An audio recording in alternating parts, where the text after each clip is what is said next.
Konnichiwa minasang! O, di ba? Meron na tayong bagong intro. Mga marites ng aking buhay. Ay punta pala tayo dito ngayon sa 2nd Street. Isa itong tindahan ngayon ng mga surplus dito sa Japan. Baga sa Pilipinas, ukay-ukay to. O, ang ganda talaga ng mga display nila, no? Partida, nasa loob pa yan ng mall, ha? At dahil nga mga marites kayo, ay papakita ko sa inyo kung ano-ano mga laman nito at anong-anong mga tinda. Tara na, samahan nyo na ako dito mag-ikot. Eto nga, ang dami nating pwedeng pagpilian. Meron silang mga carpet, may mga TV, may mga vase na sobra namang gaganda. At dahil gusto kong bumili ng monofad, mamimili tayo ng mas mura lang. At eto nga, 300 yen lang. Punta naman tayo dito sa may casing kasi gusto kong bumili ng casing ng bago kong phone. At kita nyo naman yan, ang ganda pa yan at ang bago pa at ang mura pa. Tignan mo tong casing na to, talagang nakabalot pa, hindi pa nakabukas yan. Oh, talaga namang bagong bago yan. Dito ka lang makabili ng mura na, bago pa, 100 yen lang yan. At eto na nga,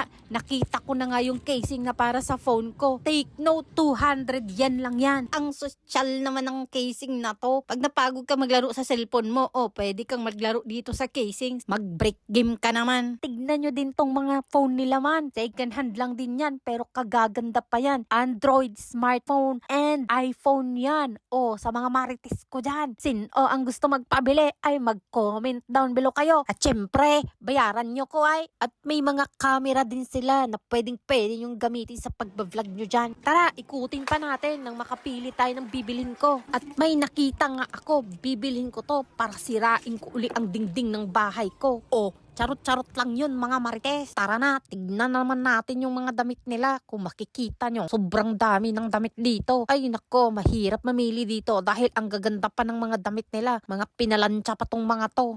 Tignan nyo pa to. Mayroon din silang mga tinda ng mga pangbagong silang. Eto na, pipili na ako ng mga damit ko para sa aking bunso. Yung mumurahin lang. Kung akala nyo, kayo lang nagsusuot ng ukay, kami din, no? At dito naman tayo sa mga pantalon. Tignan nyo, 50% pa yan, pero di ko yan bibilhin. Titingin-tingin lang ako kasi hindi ko naman kailangan. Grabe, super ganda ang pagka-display nila. Talo pa ang department store dito. At syempre, may mga sandal din sila at mga sapatos. Meron din silang mga coat. At tignan mo ang presyo nito. Diba? Pang mayaman, 12,000 yen yan. Meron din silang mga refrigerator. Eto pa nga, sobrang ganda. Meron din silang mga authentic na bag, mga coach, ganyan. Medyo mamahalin. Pag dito ka naman bibili, walang class A, walang class B. Dito, puro mga original yan. Kahit mga luma na yan, binibenta pa rin nila yan. Tignan mo ito, 1,900 yan. Mga may gasgas na din. Pero dahil sa original yan at authentic yung mga yan, sobrang binibenta pa nila. Titibay naman kasi ng mga gamit ng Japan dahil bawal dito ang fake. Punta naman tayo dito sa sapatosan ng mga lalaki. Dami-daming mga magaganda talaga. May mga Nike Air Jordan,